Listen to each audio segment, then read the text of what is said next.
Bem, nós estamos diante de um texto assustador. Eu sei, esse é um texto que ele tem sido, durante muito tempo, alvo de polêmica.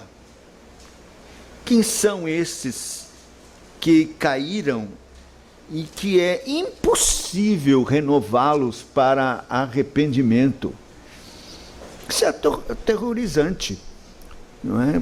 Será que crentes podem cair, apostatar de tal maneira, de tal forma que não haja mais recurso ou esperança? Então, vale a pena, auxiliados pelo Espírito Santo, estudarmos esse texto. E é interessante que o capítulo todo precisa ser lido, porque vem a resposta logo depois, no mesmo capítulo, para acalmar esta ansiedade no nosso coração com relação a esse texto tão duro. Algumas coisas são importantes, necessárias. A primeira delas diz respeito ao objetivo desta carta aos Hebreus. Esse texto não pode ser arrancado, tirado desse objetivo.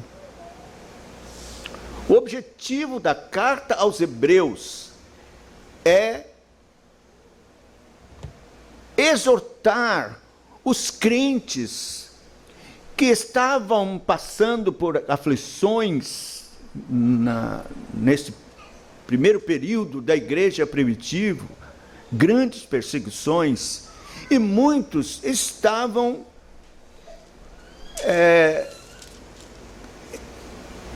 se retirando, se afastando. Então, a carta aos Hebreus é uma carta para exortar os crentes a não desistirem, a suportarem as aflições, não voltarem atrás, não virarem as costas.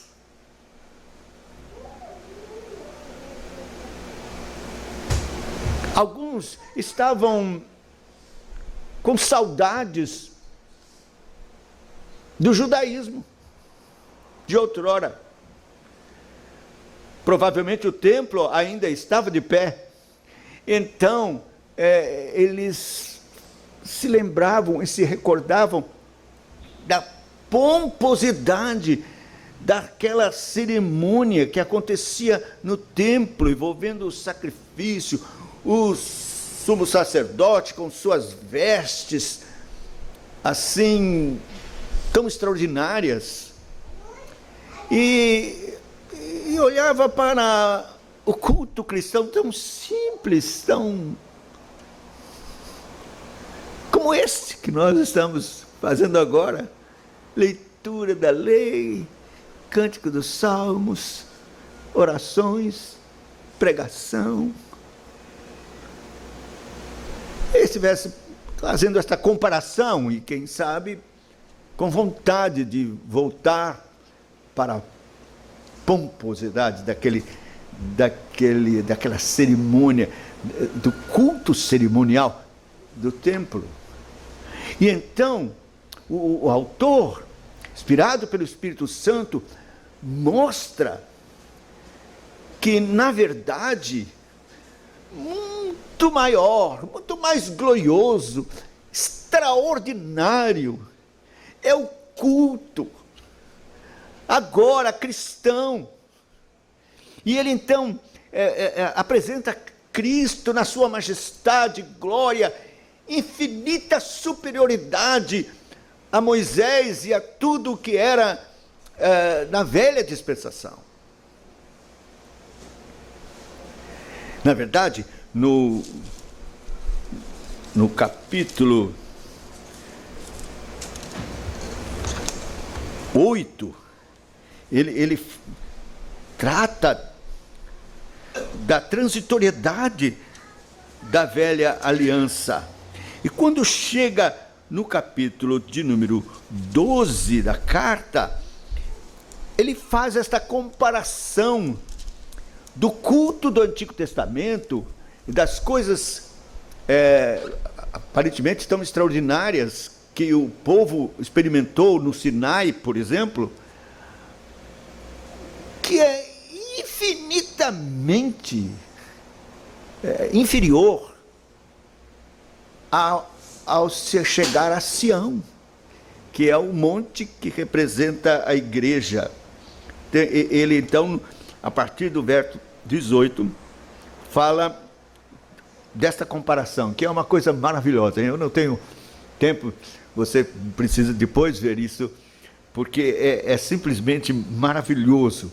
Nós estamos aqui, nesta assembleia, em conexão com os céus.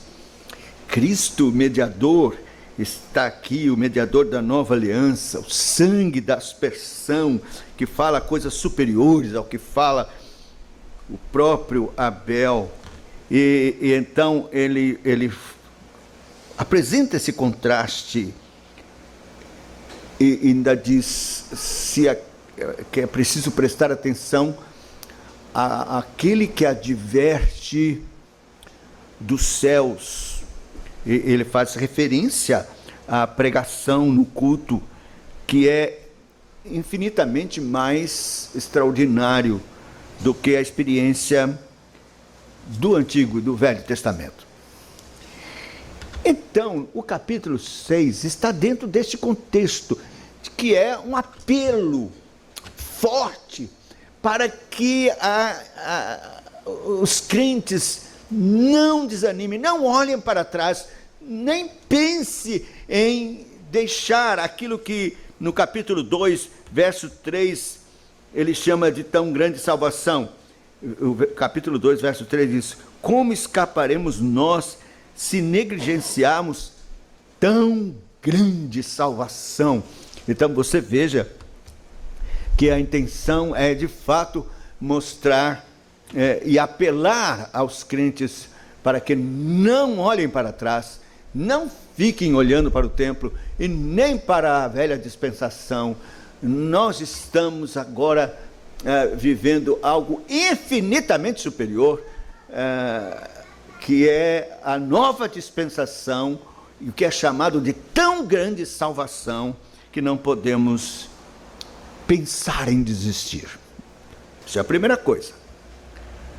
A segunda coisa é que, para nós entendermos quem são estes que caíram e não podem mais se arrepender, se são crentes ou não são crentes, você precisa prestar atenção no verso 4, que inicia essas assertivas tão dramáticas. Preste atenção no verso 4.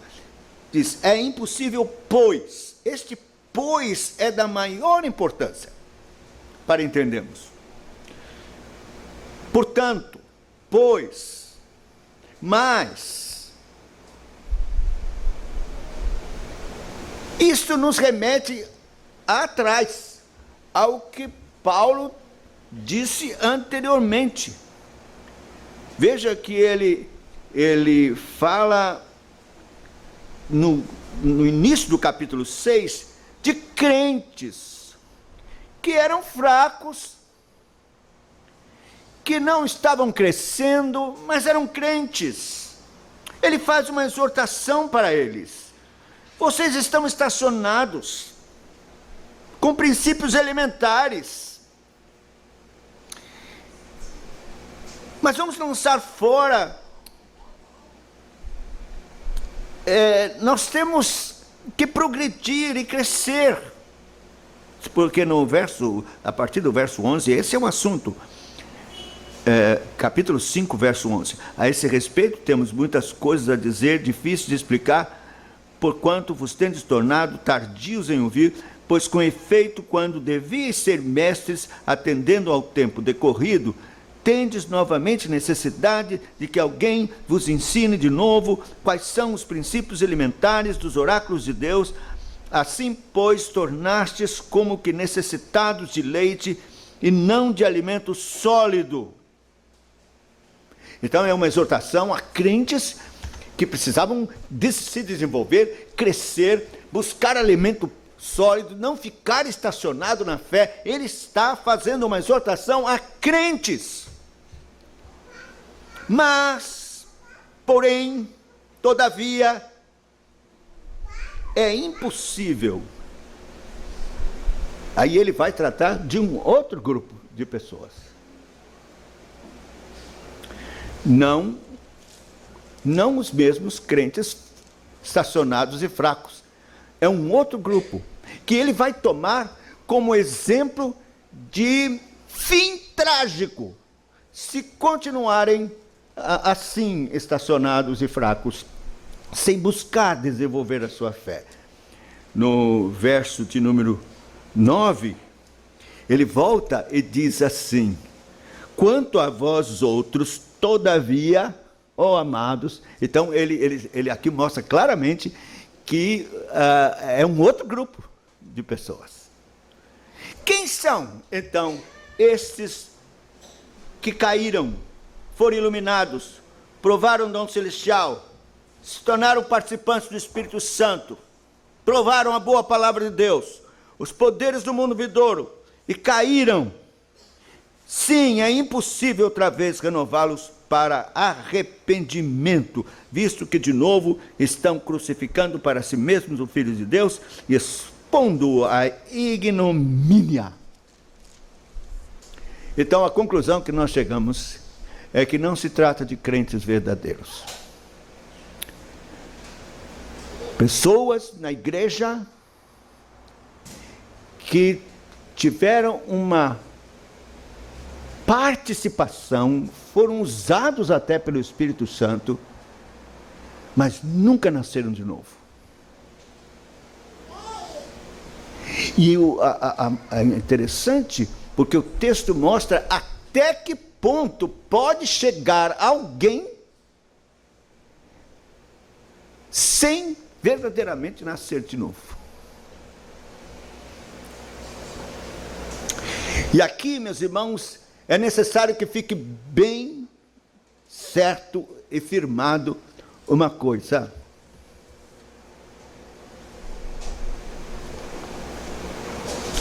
Uma diferença, uma distinção entre alguém que pela graça de Deus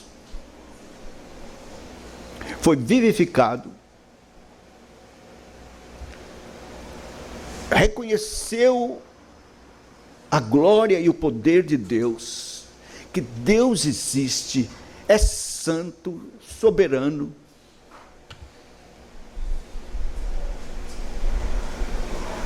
e salva pecadores, aos quais ele amou antes da fundação do mundo, e escolheu para si.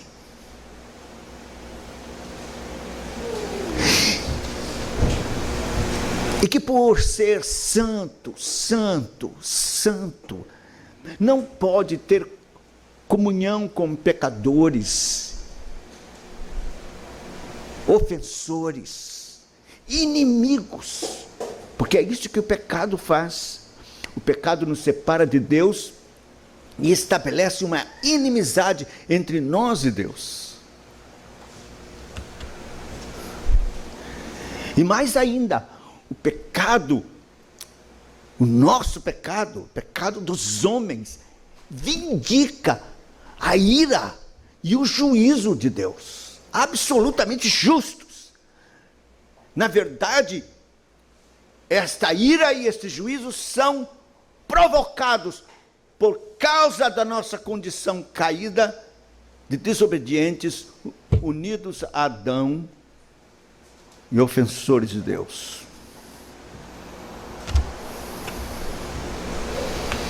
Então o Espírito Santo abre os nossos olhos e nos convence da nossa miserabilidade, da nossa real condição diante de Deus, de miseráveis, indignos pecadores, merecedores do seu juízo, da sua condenação. da morte, porque o salário do pecado é a morte.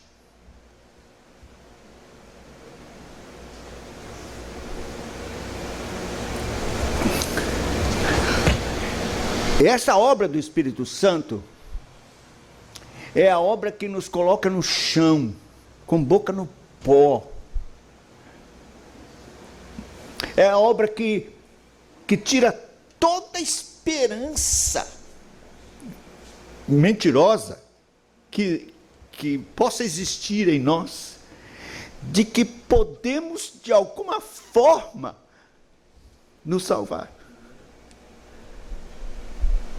De que todas as nossas obras são como trapos de imundície, e que não há nada, absolutamente nada que possamos fazer que seja aceitável diante de Deus. Pelo contrário, estará contaminado com o pecado, e Deus não pode aceitar. Ao contrário, as obras e as tentativas de buscar de Deus alguma benesse por obras, provoca ainda mais a sua ira. Porque essas obras são contaminadas, trapos de imundície repugnantes. Deus não pode aceitar. E então o Espírito Santo nos leva a essa desesperança. Na verdade, a palavra certa é desespero. Porque não podemos fazer nada para a nossa salvação. É importante isso. Os puritanos chamavam isso de uma agonia, um agonizar em arrependimento, porque é aí que começa o arrependimento. Aliás, o arrependimento envolve esta agonia, esse desespero, esta convicção de que você está perdido, condenado, merecidamente, justamente condenado, e não pode fazer nada de você mesmo. O texto diz: põe a sua boca no pó, talvez haja esperança. Mas pela graça de Deus, o Espírito Santo traz esse verdadeiro arrependimento, e o pecador então agoniza em arrependimento, chora os seus pecados e clama pela misericórdia de Deus.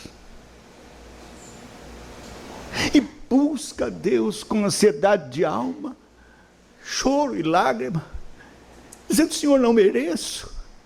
Como aquele publicano que batia no peito, não tinha coragem de levar os olhos aos céus, batia no peito: sê propício a mim, pecador. E então o Espírito Santo traz arrependimento, humilhação, de modo que o pecador busca a Deus, clama, e Deus então, por sua graça, o leva à cruz. A cruz pingando sangue, a cruz de Cristo. E ele então reconhece: Jesus Cristo é o Filho de Deus, é o Salvador que devia vir ao mundo, o Messias, o Cristo de Deus. Deus mesmo encarnado, a glória de Israel, Salvador do mundo, o caminho, a verdade, a vida, exclusivo, absolutamente exclusivo, ninguém mais, exceto Ele, que tomou o nosso lugar na cruz, tomou sobre si a nossa culpa, o nosso pecado, o juízo que era nosso. E por sua vida perfeita de obediência, e sua morte de cruz, e sua ressurreição, conquistou uma justiça. A justiça que Deus requeria e que nós não tínhamos como produzir. Mas que agora de graça é oferecida no Evangelho. E então Deus concede fé ao coração, a fé salvífica, a fé salvadora que vem de Deus. Deus dá ao coração, e então você crê com esta fé salvadora no seu coração. E recebe perdão completo dos seus pecados. Você é lavado e remido pelo sangue de Cristo de todo pecado, e a culpa é tirada. E você então é declarado por Deus justificado, coberto com a justiça de Cristo, sem culpa alguma, absolutamente perdoado, como alguém que nunca transgrediu a lei de Deus. Justificado, embora ainda não justo,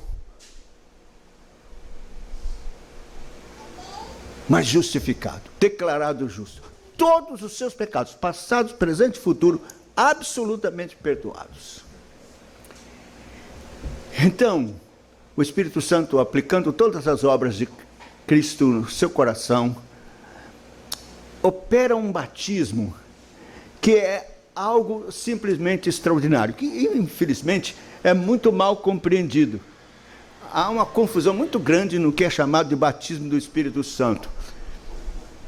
Infelizmente, porque esta é uma doutrina absolutamente essencial. Não se trata do revestimento do Espírito Santo. Embora o Pentecostes e aquilo que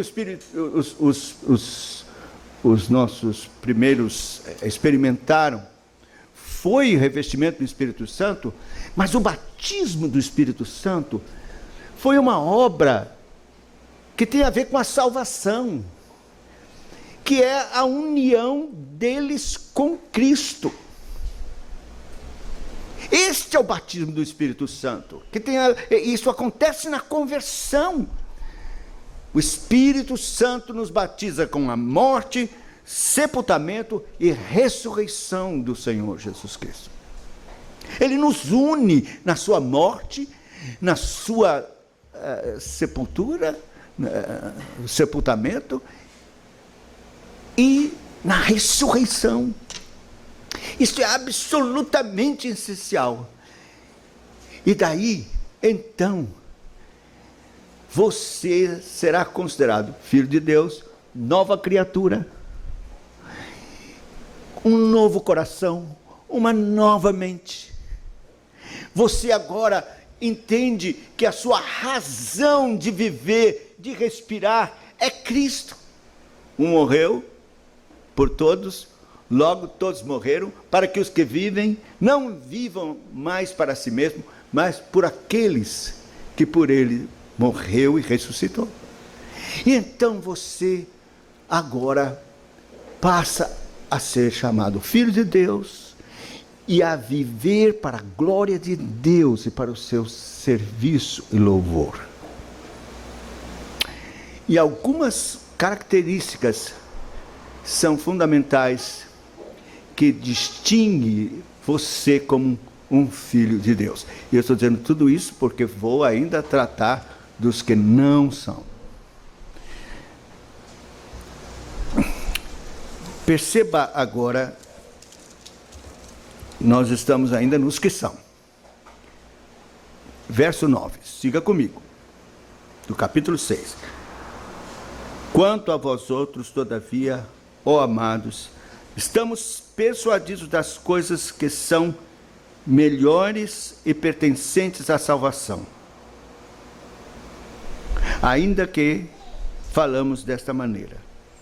Porque Deus não é injusto para ficar esquecido do vosso trabalho e do amor que evidenciastes para com o seu nome, pois servistes e ainda servis aos santos.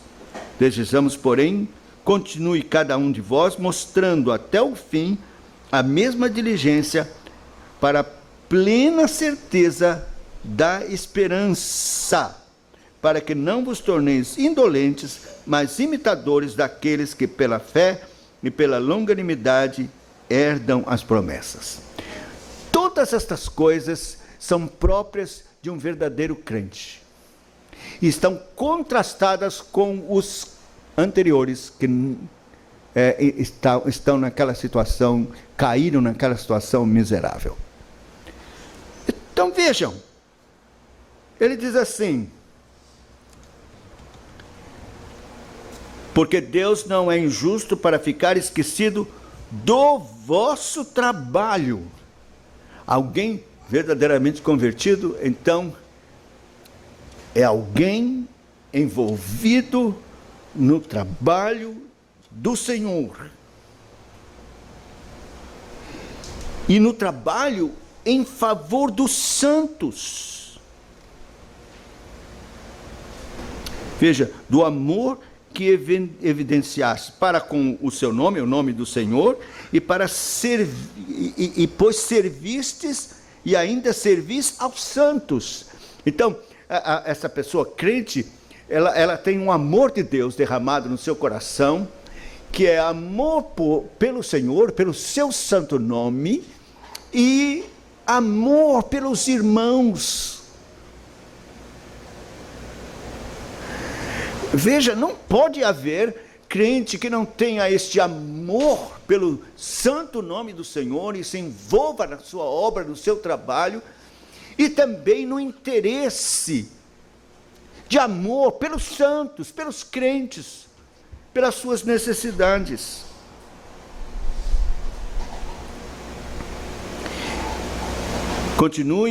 Desejamos, porém, que continue cada um de vós mostrando até o fim a mesma diligência para a plena certeza da esperança. Então nós temos aqui pelo menos 3 coisas fundamentais que o apóstolo Paulo reúne num texto que vai nos ajudar muito. Na primeira carta aos Tessalonicenses, se você puder, abra lá no capítulo 1, versículo de número 3.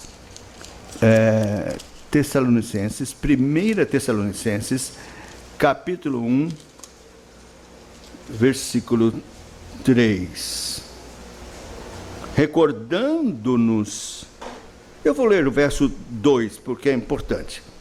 Damos sempre graças a Deus por todos vós, mencionando-vos em nossas orações e sem cessar, recordando-nos diante do nosso Deus e Pai, da operosidade da vossa fé, da abnegação do vosso amor e da firmeza da vossa esperança em nosso Senhor Jesus Cristo, reconhecendo, irmãos amados, de Deus a vossa eleição.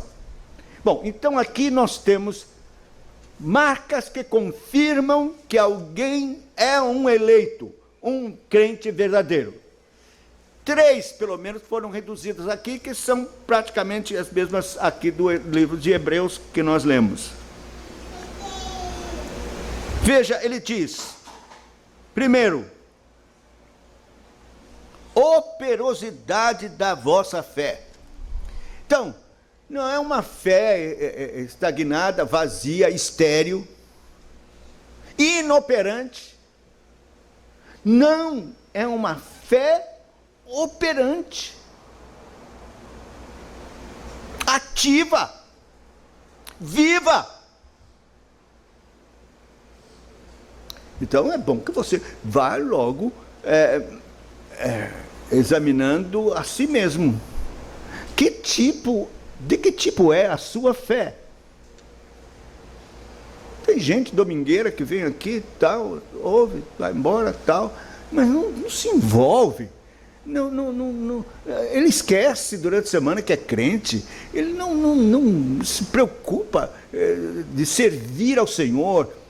E isso não está certo. Tem alguma coisa errada.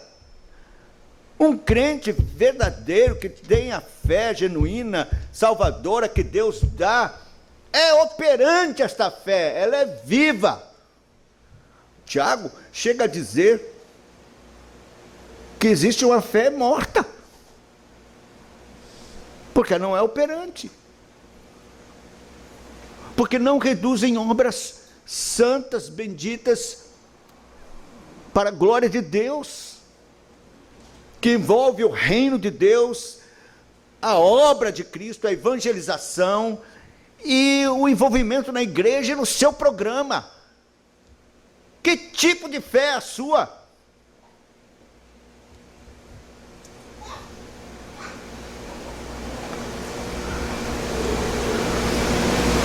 Operosidade da vossa fé, abnegação do vosso amor.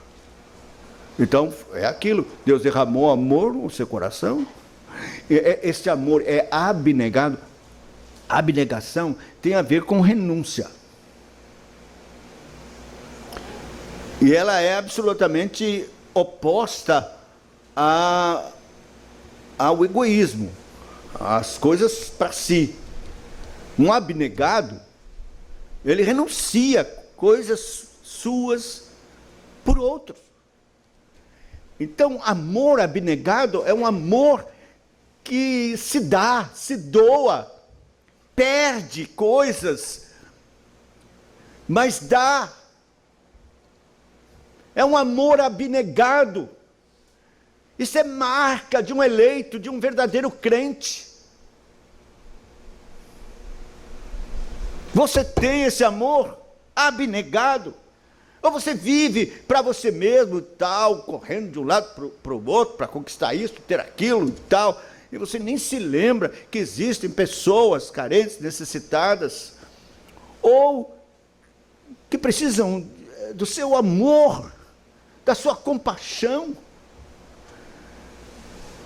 Então, um crente que tem um amor abnegado, ele está sempre preocupado. O que ele pode fazer para ajudar pessoas que estão necessitadas, principalmente domésticos da fé. Mas não só isso, preocupados com a sorte da alma de muitas pessoas. Ele está sempre preocupado de evangelizar ou cooperar com a obra de evangelização, orar por almas que precisam de salvação, interceder, clamar ao Senhor para que Deus avive a igreja, para que ela se levante e vá com coragem para testemunhar, testificar, pregar. E ele mesmo prega por esse amor. Ele ama as almas perdidas. Ele é preocupado com missões. Meus irmãos, uma igreja que não se preocupa com a obra missionária é uma igreja pobre de amor, não é cheia de amor abnegado.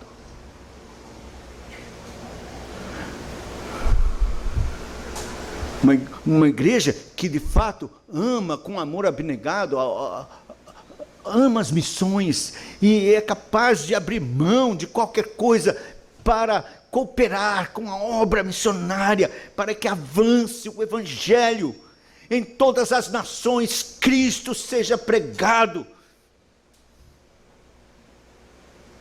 e assuma ali o seu reino nos corações, nas vidas. Amor abnegado.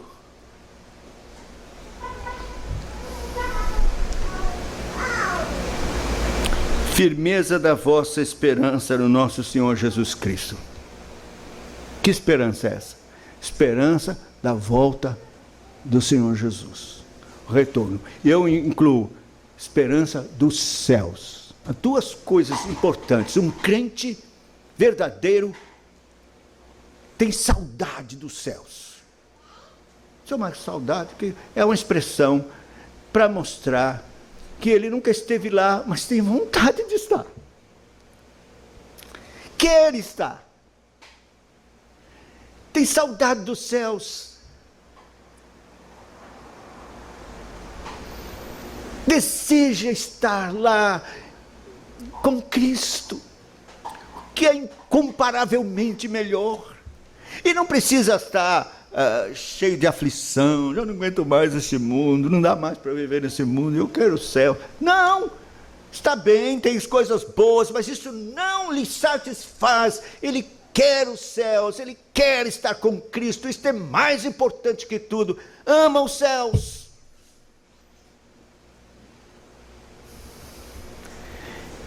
E ama a volta de Cristo. Deseja que Cristo venha. Eu sempre conto isso, porque foi algo que me impressionou, machucou meu coração. Quando eu estava dando um estudo sobre a volta de Cristo, uma jovem senhora se aproximou e disse: não sei para que fica falando da volta de Cristo. Aqui está tão bom. Quer dizer, Deus tem nos abençoado aqui e tal. Estranho. Que isso? Deus tem preparado uma coroa de justiça para todos quantos amam a sua vinda. Amam a sua vinda. Está escrito na palavra de Deus. Então, esperança viva no coração de estar com Cristo, que é incomparavelmente melhor. Um crente está sempre preparado. Se Ele me chamar hoje, estou de malas prontas, eu vou ao encontro do Senhor.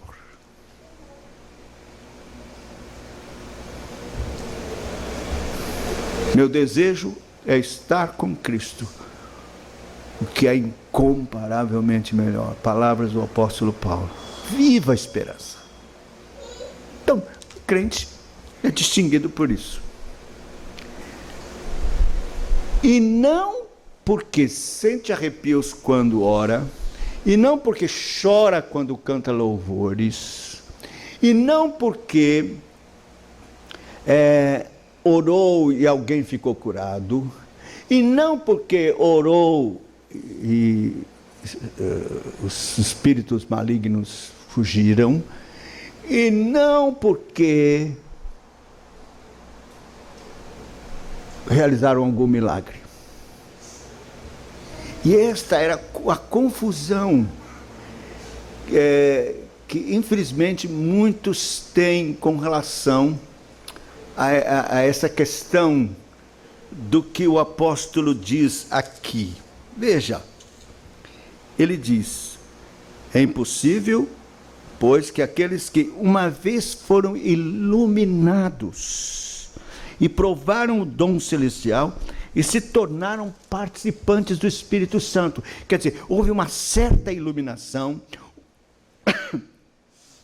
uma certa compreensão de quem Deus é, do seu poder, da pessoa do Espírito Santo, e participaram, isto é, o Espírito Santo as usou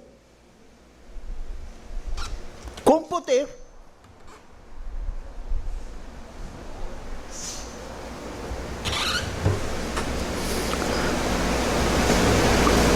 Provaram a boa palavra de Deus e os poderes do mundo vindouro. Quer dizer, eles experimentaram que de fato a palavra de Deus é a verdade.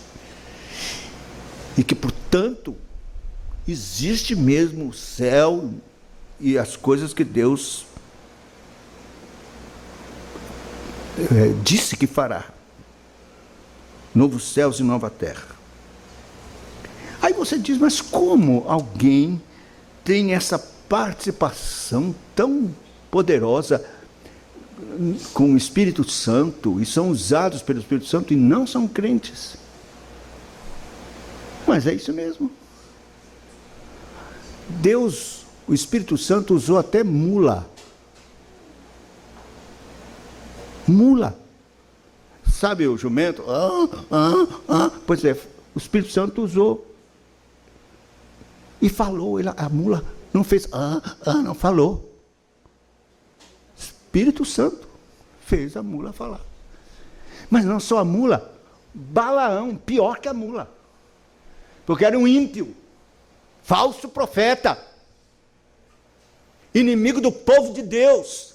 Sua intenção, por sua ganância, era amaldiçoar o povo de Deus. Não se iluda com aquela palavra: não, somente o que Deus me disser, isto farei, isto falarei. Aí você fica: puxa, que fidelidade de Balaão. Então você não conhece o resto da história.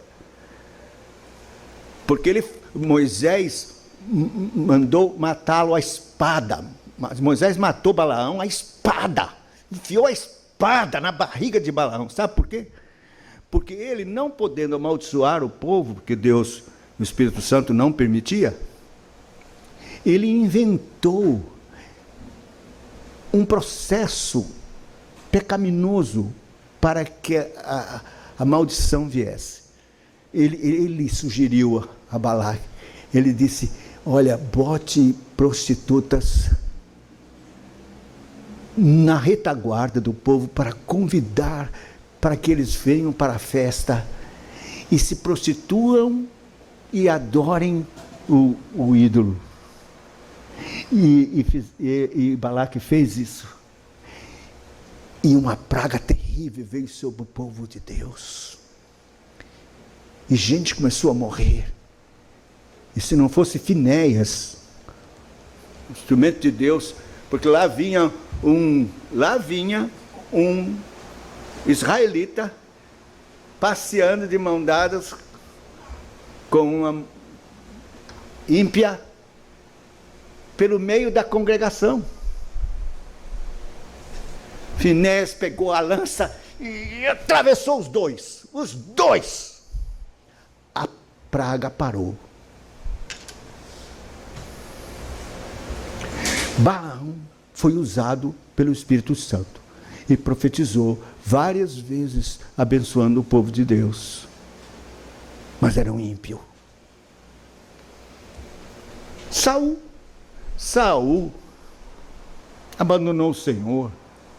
Ele não quis submeter a Deus, nem às leis de Deus. Era soberbo. Ele queria ser mais sábio que Deus.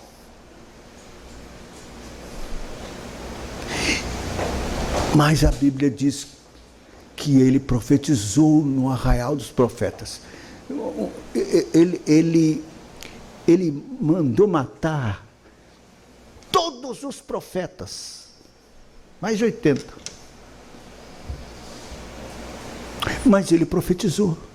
Está Saul entre os profetas? Quando ele profetizou, o Espírito Santo usou Saul.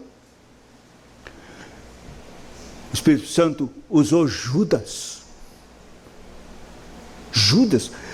Deus mandou 2 a 2 e disse a eles, todos aos 12, que eles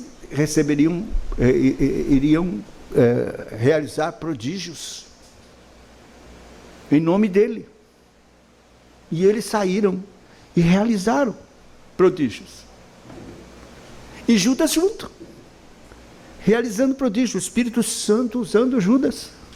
Iscariotes, Judas, o traidor. Voltou alegrinho. Senhor, em teu nome os espíritos se nos submetem. E que o Senhor Jesus disse, não fiquem alegres porque os espíritos se submetem por meu nome. Fiquem alegres se o nome de vocês está escrito no livro da vida. Isso é que importa, isto sim. Então, se você abre lá em Mateus, no capítulo de número 7, deixa eu ver se é isso mesmo. Mateus capítulo 15, versículo 7. Eu sempre inverto essa ordem na minha velhice.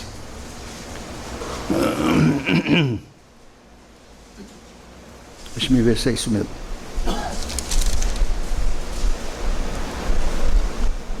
Não. Não é não. É capítulo 7 mesmo, de Mateus.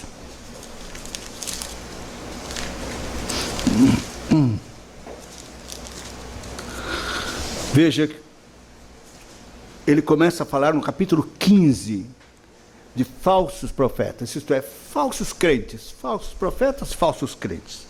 Cautelai-vos dos falsos profetas, que se vos apresentam disfarçados em ovelhas, mas por dentro são lobos roubadores. Pelos seus frutos os conhecereis. Colhe-se porventura uvas dos espinheiros ou figos dos abrolhos?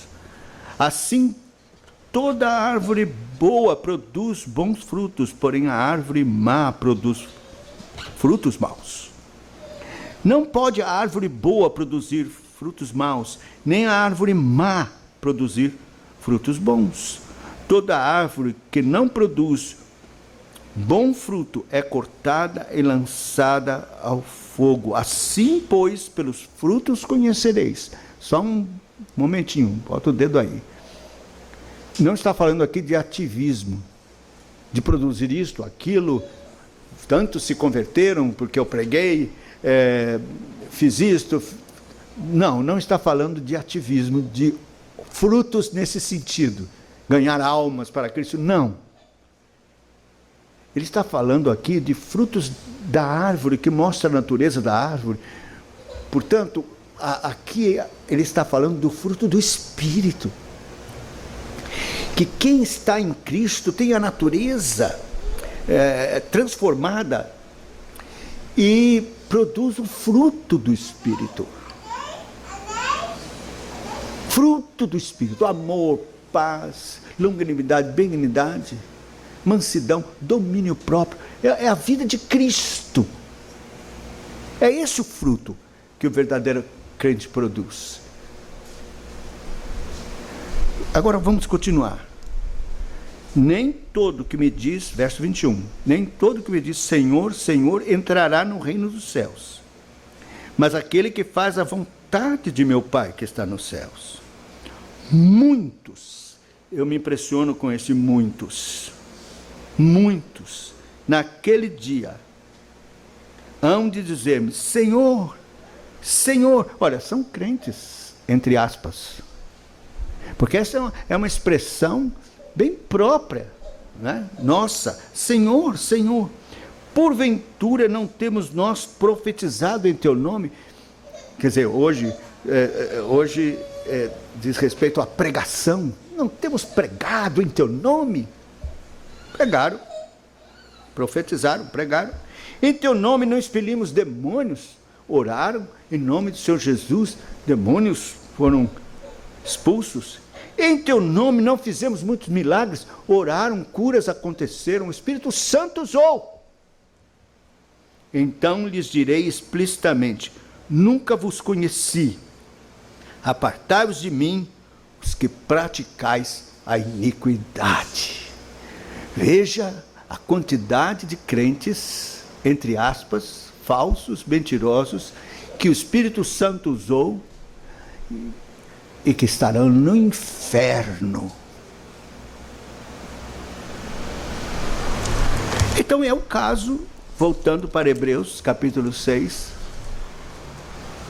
são estes é que foram iluminados parcialmente, estes que provaram do dom celestial, foram usados pelo Espírito Santo, tornaram-se participantes do Espírito Santo, provaram a boa palavra de Deus, pregaram e viram pessoas realmente se convertendo, tiveram entendimento até profético a respeito do que Deus promete fazer com a vinda de Cristo. No entanto, mesmo que tenham sido usados pelo Espírito Santo, nunca se converteram, nunca nasceram de novo,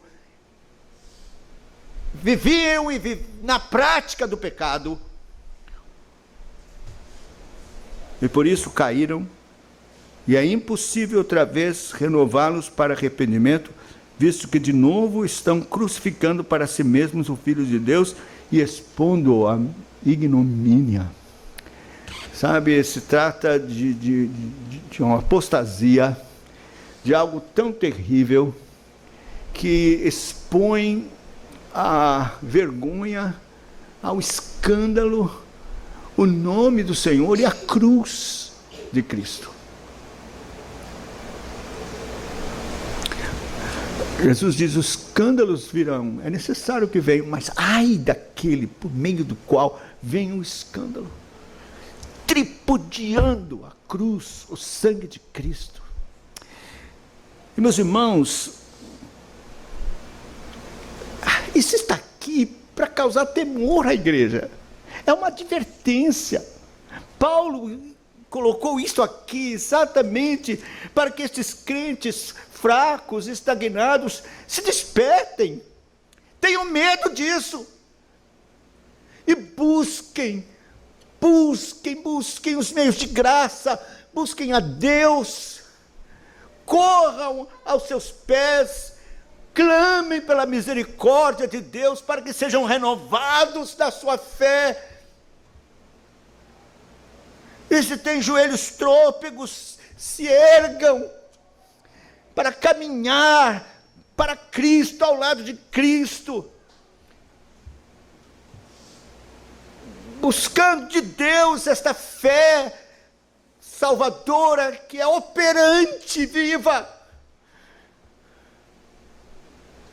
um amor abnegado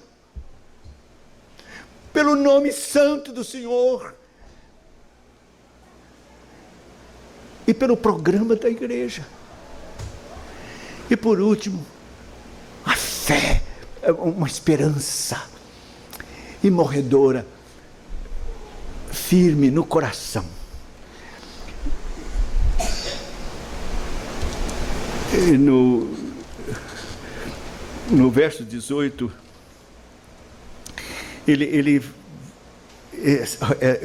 eu penso para mim que o apóstolo, quando escreveu isso, ele viu o peso disso, e pensou, eles vão ler e vão ficar apavorados. Então, ele fala a respeito destas marcas vivas de um crente, né, que eu acabei de aqui mostrar: fé operosa, amor abnegado, esperança no Senhor, na sua vinda. E aí, ele fala de uma promessa. Ele fala agora para afirmar bem os crentes e consolá-los, e assegurar que eles estão sustentados pela aliança de Deus, porque ele traz Abraão, lembra da aliança que Deus fez com ele e das promessas que Deus fez para ele, e fala de um juramento que Deus fez, que não pode ser quebrado de forma alguma. Essas promessas da aliança são irrevogáveis. Certamente te abençoarei e te multiplicarei.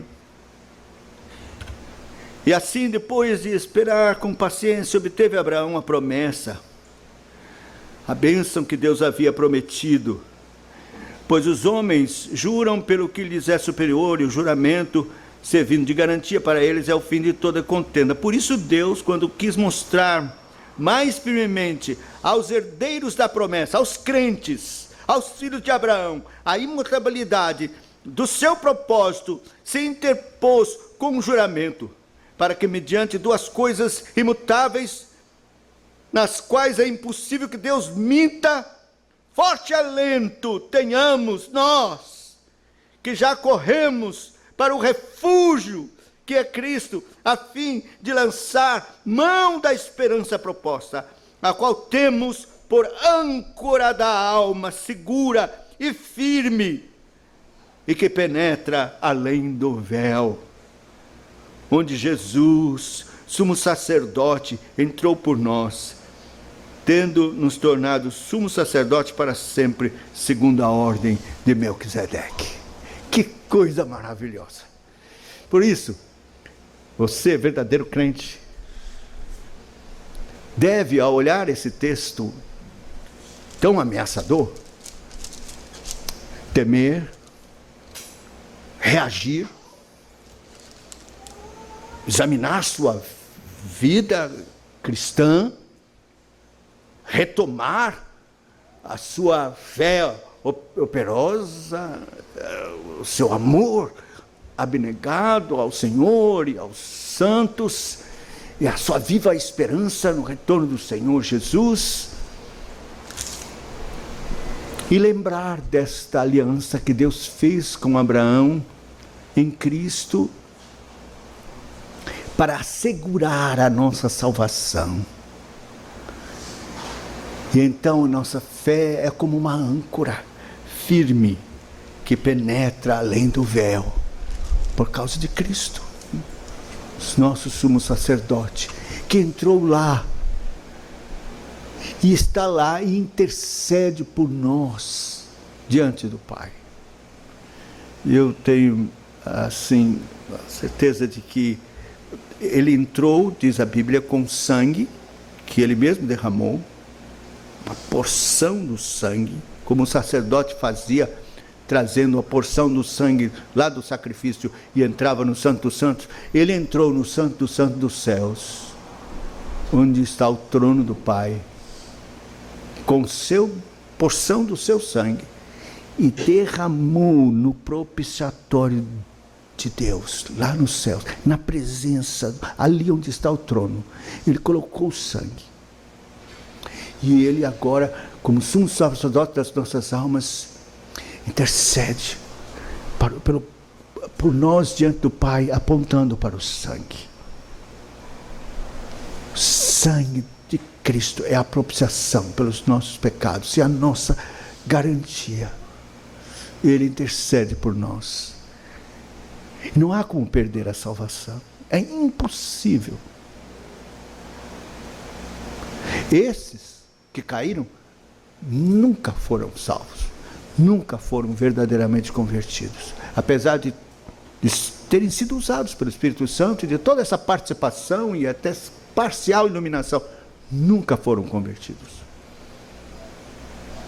E você, não fique preocupado, quem sabe você já soube de pastores, pregadores, pessoas ilustres no Evangelho, de proeminência na fé, e que hoje estão fora, completamente fora, longe de Deus, e vivendo uma vida dissoluta, pecado, servindo a Satanás. No capítulo 2 da primeira carta de João, no verso 19, diz assim: eles saíram do nosso meio, entretanto não eram dos nossos, porque se tivessem sido dos nossos, teriam permanecido conosco. Todavia, eles se foram, para que ficasse manifesto que nenhum deles é dos nossos. Isso define quem são esses apóstatas do capítulo 6 de Hebreus. Que Deus tenha misericórdia de nós. Que Deus nos abençoe. Por favor, não entenda o propósito da mensagem. É como Paulo diz: examinai-vos a vós mesmos, se realmente estáis na fé, se de fato Cristo habita em vós.